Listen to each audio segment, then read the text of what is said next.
నమస్తే MTV Telugu digital media.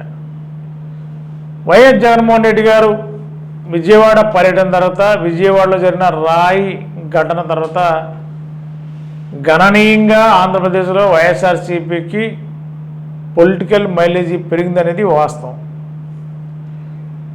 అప్పటి వరకు ఆ పార్టీకి 4 సంవత్సరాల 10 నెలల కాలంలో చేసిన సంక్షేమ అభివృద్ధి కార్యక్రమాల మీద ప్రజల్లో మంచి పట్టుంది. వైఎస్ఆర్సీపీకి పట్టం కట్టాలని తపన ప్రజల్లో ఉన్నప్పటికీ విజయవాడ ఘటన పెద్ద వయసు ఉన్న పెన్షనర్స్ కానీ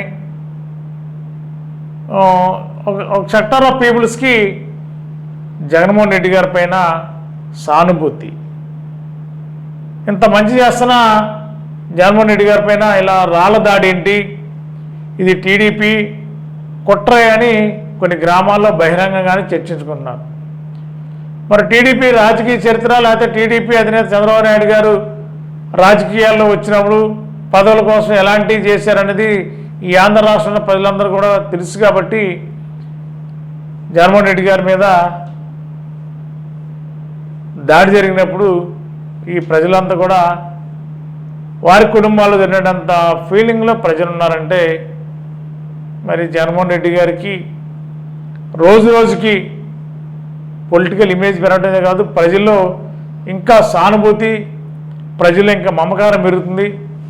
మరి దీన్ని బట్టి ఈ 24 ఎన్నికల్లో వైఎస్ఆర్సీపీ జగన్మోహన్ రెడ్డి గారు ప్రజలకి ఒక విధమైన టర్నింగ్ పాయింట్ లాగా ప్రస్తుతం విజయవాడలో జరిగిన ఘటనే మరి ఆయనకి రాజకీయ పరంగా లాభిస్తుందని పక్కన పెడితే ప్రజల్లో ఒక విధమైన ఆలోచన విధానం ఏంటంటే అయ్యో పాపం ముఖ్యమంత్రి గారి మీద ఎలా చేశారనేది ఒక సింపతి వేవ్ అయితే స్టార్ట్ అయింది.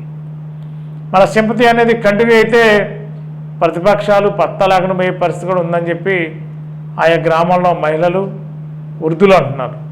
ఏదేమైనా 2024 ఎన్నికల్లో మరి వైఎస్ జగన్మోహన్ రెడ్డి గారు తనదైన శైలిలో ప్రచారంలో దూసుకెళ్తూ ప్రతిపక్షాలపై సొరకలు అంటించే పనిలో ముందుకెళ్తున్నారు. మరి విజయవాడలో జరిగిన ఘటన తర్వాత జగన్మోహన్ రెడ్డి గారు రాజకీయ మైలేజ్ రోజు రోజుకు పెరుగుతున్న తరుణంలో ఆ పార్టీలో కొత్త జోష్ అయితే కనిపిస్తుంది. Thank you. గత 20 సంవత్సరాలుగా దంత సమస్యలతో పాటు దవడ మరియు ముఖ సంబంధ సమస్యలకు చక్కని చికిత్సలు అందిస్తున్న శ్రీ రామకృష్ణ దంత వైద్యశాల, నరసింహారావుపేట, ఏలూరు. ఎమర్జెన్సీస్ లో వాడే ఆక్సిజన్ కాన్సంట్రేటర్లతో పాటు air purifier, UV light steriliser, ULV fogger వంటి పరికరాల ద్వారా పరిశుభ్రమైన వాతావరణంలో చికిత్స అందించబడుచున్నది. ఆర్వీజీ ద్వారా అతి తక్కువ రేడియేషన్ ఉపయోగించి దంత వ్యాధి నిర్ధారణ మరియు రూట్ కెనాల్ వైద్యం చేయబడుచున్నది. డెంటల్ లేజర్ ద్వారా కుట్లు లేకుండా సర్జరీలు, ఇంప్లాంట్స్ కిట్స్ ద్వారా పళ్ళు లేని వారికి ఫిక్స్డ్ దంతాలు, రూట్ కెనాల్ చికిత్సలకు ఎండో మోటార్ వంటి ఆధునిక పరికరాలు కలిగిన నమ్మకమైన డెంటల్ క్లినిక్.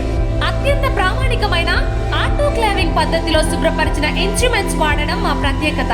దంత సమస్యలకు చికిత్సతో పాటు విరిగిన దవడ మరియు ముఖ ఎముకలకు చికిత్స, ఎత్తు మరియు వంకర దవడలకు కాస్మెటిక్ సర్జరీ, యాక్సిలోఫేషియల్ వంటి చికిత్సలకు చిరునామా శ్రీ రామకృష్ణ దంత వైద్యశాల, వేములపల్లి రెసిడెన్సీ అపార్ట్మెంట్, నరసింహారావుపేట, ఏలూరు.